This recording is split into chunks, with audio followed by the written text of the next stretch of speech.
Storytime with the Histress with your host, Jen Dumas. And Matt Boring. Today, we're going to do something a little different. We're going to talk about Unit 5 review, and specifically, we're going to talk about the political revolutions, the American, the French, and the Latin American revolutions, both their causes and their effects.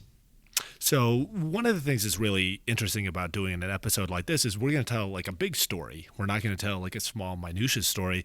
Let's talk about how the world goes from in this perpetual cycle of stay alive, get invaded, stay alive, to actually becoming a modern workplace, a modern political system where we can look around the world of the 18th and 19th century and say, hey, that's us overall.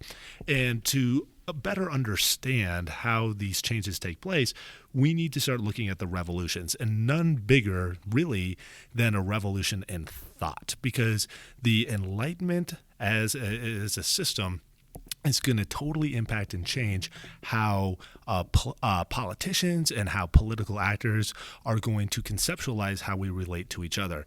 And that revolution in thought really is brought on by two main people, and those are going to be Hobbes and Locke. And they're going to develop these social contract theories and ideas that start to organize and systematize how human beings interact with each other and with their governments. So, Matt, what is the difference between Locke and Hobbes? Like, what were their main views about government and the rights of the people? So, two really diametrically opposed ideas. Let's start with Hobbes first. Well, the phrase I like to use when I think about Hobbes and his view of us as human beings and what government should be is Hobbes thought of all of us as shaved apes, as just a group of people who are just one step removed from our most basic instincts and our most base impulses. And so what Hobbes envisions in Leviathan is that there will be a system of government that is absolute. And the best way to be absolute in terms of your system of government is to have a really strong monarch. So what Hobbes says is, in order to get the best out of everybody in society, in order to make sure that we are as productive as we can possibly be, we need an absolute monarchy. But are we talking about the same type of monarch we would have seen in traditional systems like this heredity-based monarchy, or was he talking about something completely different? He's going to talk about sovereignty being derived from God. So he's going to talk about this divine right of kings, but he's also going to say that as human beings, we're going to recognize that these monarchs are special people, but we're going to grant them some authority. So he's not going to say that a king is infallible or that the government is totally able to do whatever it wants. But what he is going to say is we need to have a healthy amount of respect for these kings. They're in a position of power for a reason, and society works best if we let them exercise that power. Okay. I mean, that makes sense. I'm still coming from the political tradition that we're in. I'm still not into the whole absolute monarchy thing, but I do get the idea that if you get like this superior ruler who's morally superior, then that's probably the best person to do the job. If, as Hobbes says, that the human beings are like pretty selfish and evil, and you definitely don't want us to be having the right to elect leaders, because we'll elect selfish, ineffective leaders. Yeah, and the other thing to think of is he's not just basing his ideas off of like random opinion or thought. He experiences and watches the chaos of the English Civil War. And so he's going to see what happens in Oliver Cromwell's government. And this is not an AP Euro podcast. We don't need to get into the minutiae of the English Civil War, but suffice it to say that it is equally as violent and chaotic as the worst days of the French Revolution. And what Hobbes starts to recognize is that human beings has a tendency to create chaos. And so if we empower one small individual group of people or person, then we are less likely to have chaotic systems. Okay, now, so I get where Hobbes is coming from. Word on the street is that Locke has a completely different viewpoint as to what government should be like. Oh man, he's got that cred for sure, right? Because Locke is of the people. If Hobbes is all about shaved apes, we are out of control at all times, Locke gives us a whole lot more credit as human beings. And what he will tend towards is that human beings should endow their ruling class with power, but that power should be checked up. Right? He's going to envision a system of a constitutional monarchy where the people are going to grant a limited amount of authority to some sort of sovereign, and then that sovereign is going to be accountable to like a legislative body. So just think about our modern, version of Congress. But there's going to be a healthy separation of power between the two, and at the end of the day, the people, through their Congress, through their legislative representative body, are going to check up that power whenever possible. And so Locke is really instrumental in the standpoint that he does also say if your government is not protecting your natural rights, you as a people have a right to rebel, to engage in revolt or revolution. And really it's that premise that a lot of these revolutions in the 18th century hold true. So let's talk about how we can apply Locke to the American Revolution. What starts this American Revolution? So the American Revolution, in a lot of ways, can be viewed as people viewing a system that is artificially oppressing them. That even though inside of England there had been this tendency towards more constitutional monarchy and unchecked power, that really only benefited people living in the mother country of England and not in the colonies. And therein lies the problem. Colonists did not feel represented in that legislative body, and Parliament in this case, and they felt like they were being controlled by a system of government that was really far away. And so after, the American Indian Wars, or if in Europe, the 7 Years' War, the expansion of the British territory occurs, and a lot of these colonists want to go move into this new territory. And the king says, through the proclamation of 1763, no, you can't move into this new territory. It's going to cause problems with the natives. A lot of these people are saying, what does he know about the natives? What does he know about my social conditions? And then on top of that, hey, you can't utilize all the territory and space, but you're going to have to pay all these taxes. You're going to have be hamstrung by a mercantile system, and people don't have any ability to check what the monarch is saying. Well, Locke says, well, then as people, you have a mandate to sort of rise up. Think about it like the mandate of heaven. If things aren't going your way, then you are empowered through broader social, processes to do something about it.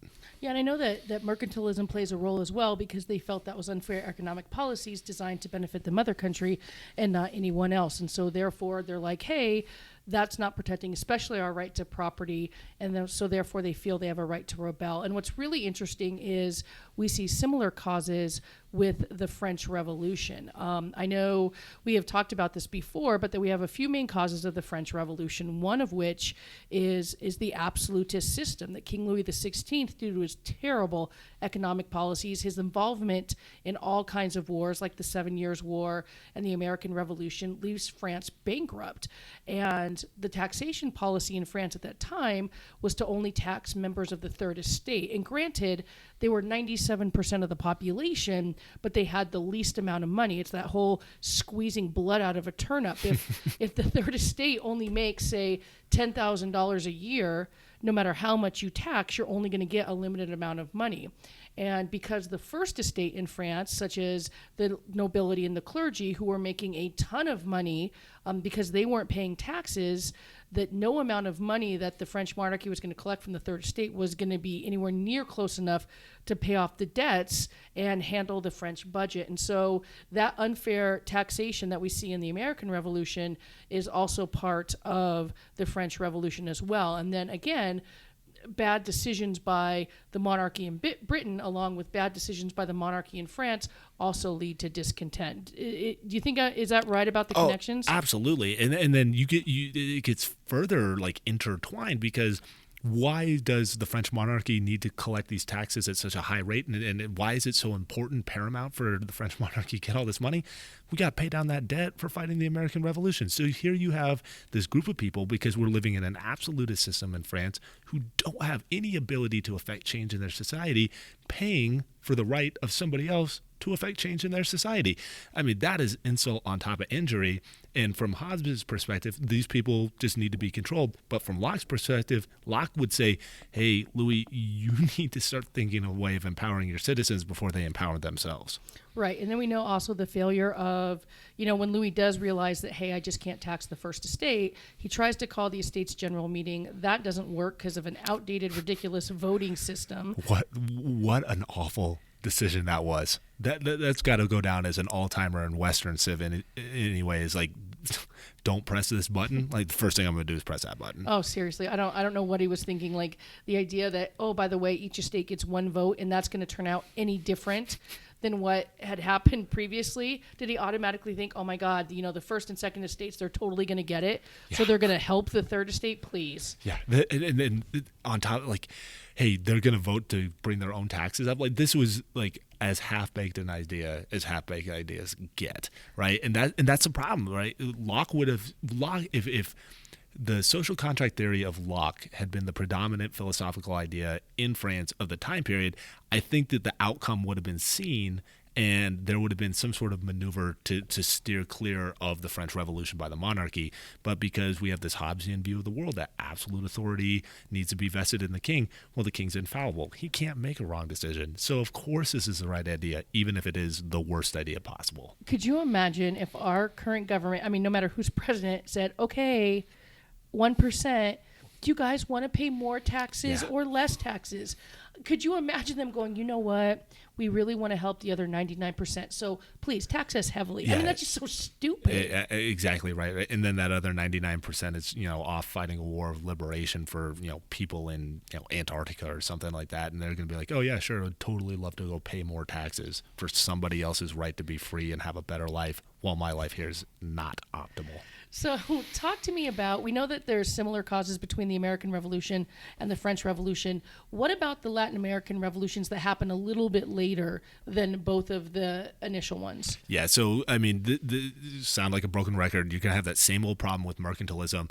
While it was the best economic system of its time period, it's still one of the worst economic systems that you can imagine in terms of creating equity in society and conditions for people to live better lives. So you're going to have that mercantile issue where you're going to have mother countries literally harvesting these colonies.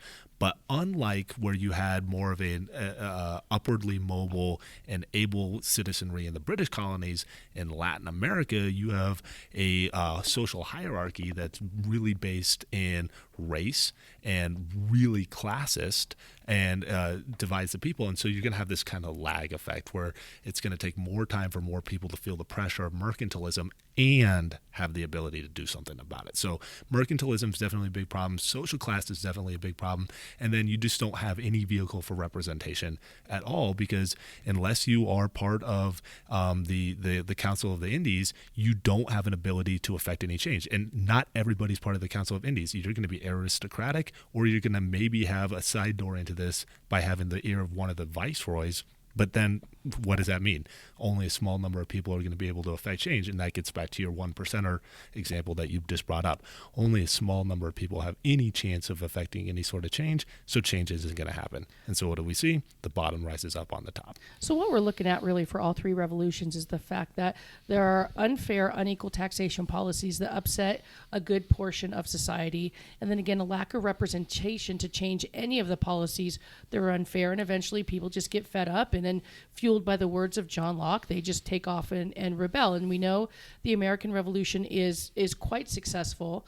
The French Revolution, partially successful. I mean, we don't get an absolute monarch again in France, and we do get the Declaration of Rights of Man, but to say at the end of the revolution that people are any better off than they were at the beginning, I think is a fallacy. Yeah. And Latin American revolutions, while they are successful in overthrowing the mother countries and gaining independence, we're not going to see the results in Latin America that we see in the American revolutions as well. So let's talk about this. Talk to me about the economic effects of these three revolutions. So from an economic system, we touched on it up at the top.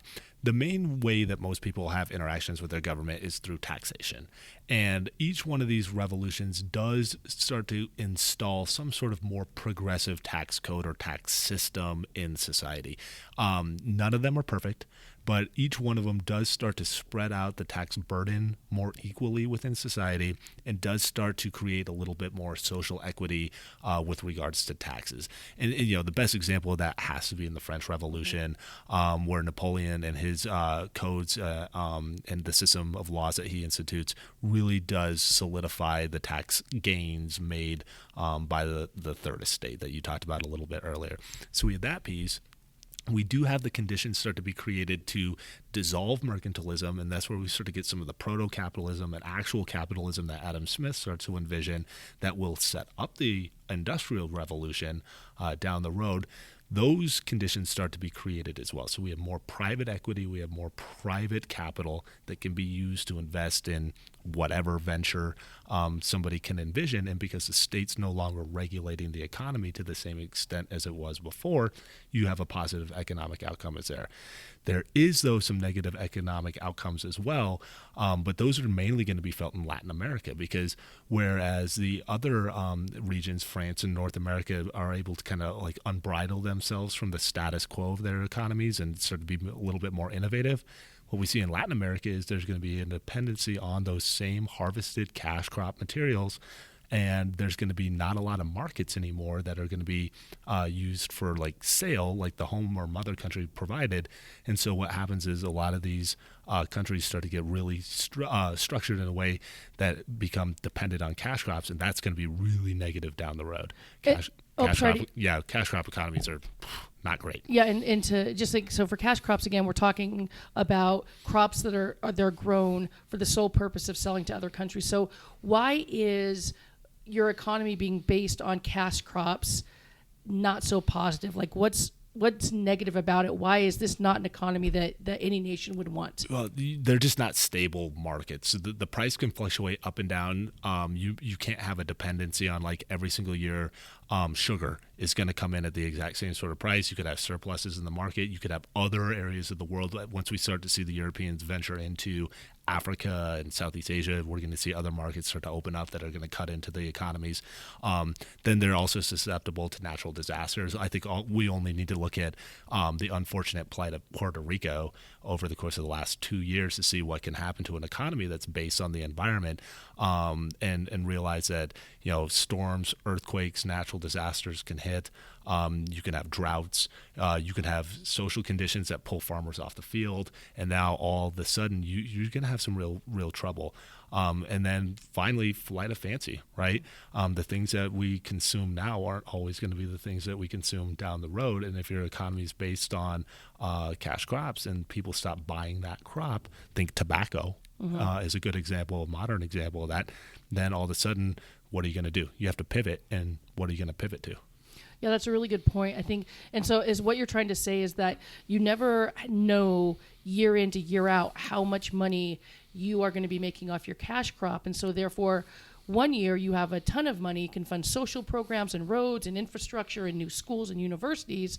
But the following year, you may get half of what you got the previous year, and then now you've got to shut some universities, and now you don't have as many jobs, and that's certainly not going to make people happy. Is that what we're looking at? Yeah, definitely. I mean, it boxes you in a lot of ways, and it's not surprising that when we get to the Industrial Revolution, a lot of the countries that experience the Industrial Revolution early on are countries that aren't cash crop dependent, and the countries that have this way, like some of those Latin American countries don't industrialize until the mid part of the 20th century. We're talking about a 200-year lag period almost for some of these countries, because there's either not the need to do it, or there's not the means to do it in a lot of ways. And so, you get boxed in. Yeah, and so economically, even though we do see some progress with taxation policies for some nations, especially in Latin America, things just don't get that dramatically better. And that's the same, I think, that can be said for the social effects, almost, not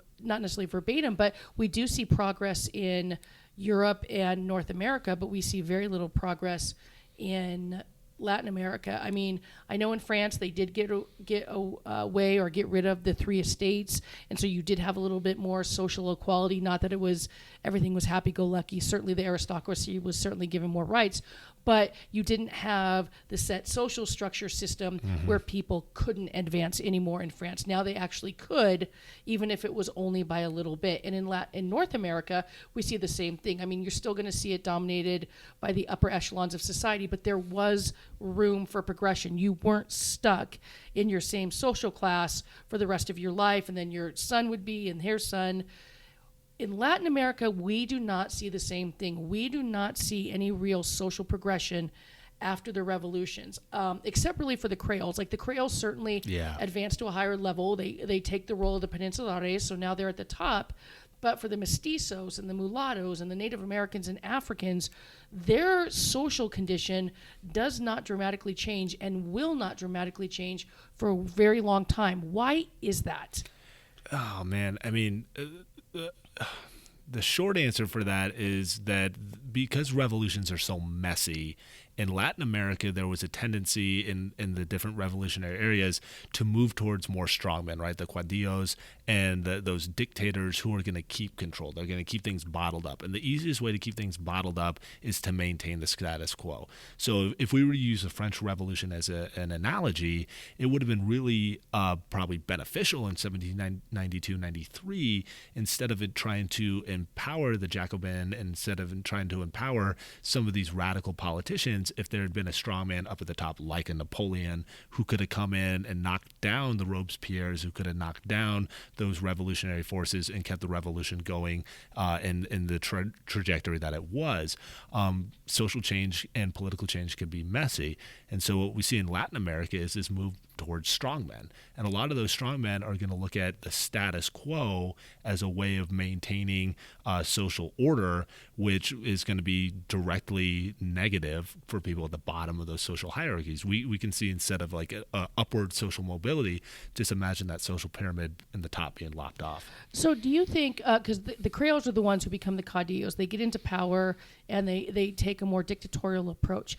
Do you think they were taking this approach in order to stabilize the country so they could make slow, steady progress with these social classes?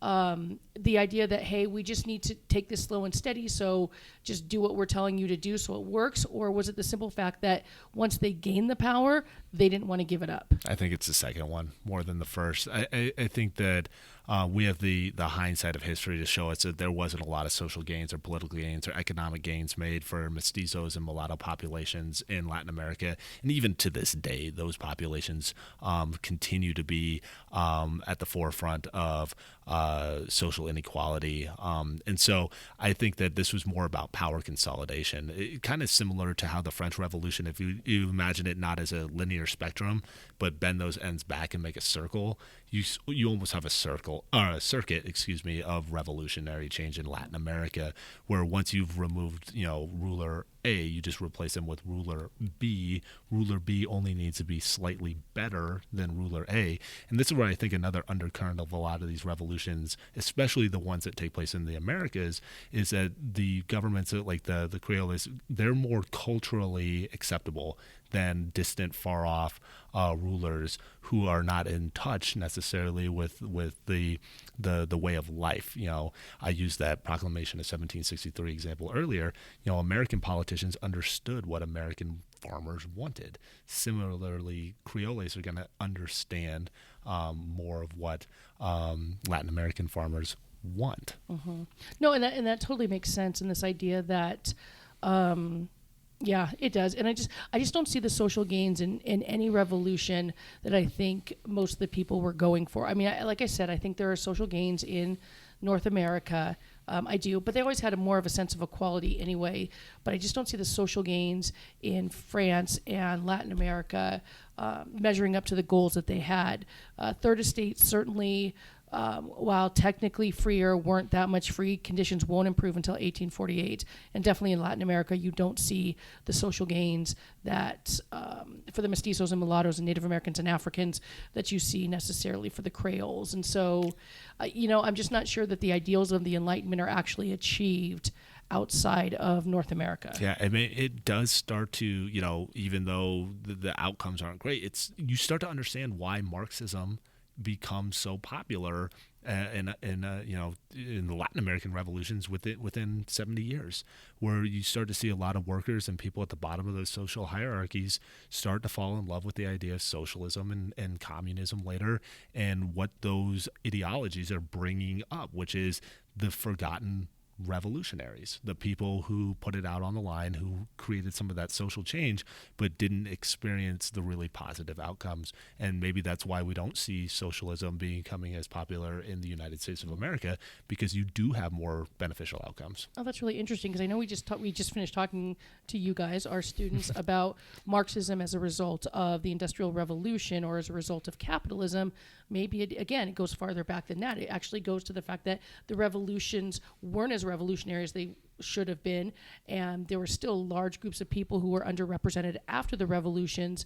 And so if you can't do it through political revolution, maybe you do it through economic revolution. Yeah, and the Americas were really, in that sense, the United States of America in particular, tabula rasa. There was just, you could do whatever you wanted. And so you can have this grand social experiment that is the United States Constitution and economic system, and you can see it working for a lot longer period of time for way more people, because there was just the ability to create change. France wasn't going to change that much, and because we didn't see really a removal of anybody from society in the Latin American revolutions or the Haitian Revolution, you're taking the top off, but the people who are in power are still in power.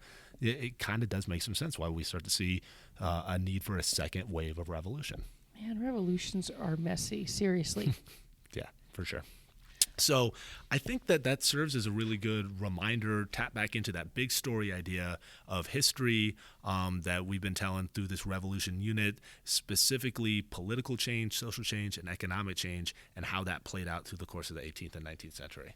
I'm going to have to agree with you there. All right. Well, I think that does it for this good to be back in the saddle episode. Right? You know? It's been a while. It's been way too long. And we're hoping to have in our next episode another fun story, nice, like quirky story from history. But we felt it was really important for you guys, our students, to get kind of that hash of first semester topics that we know are coming up on the exams.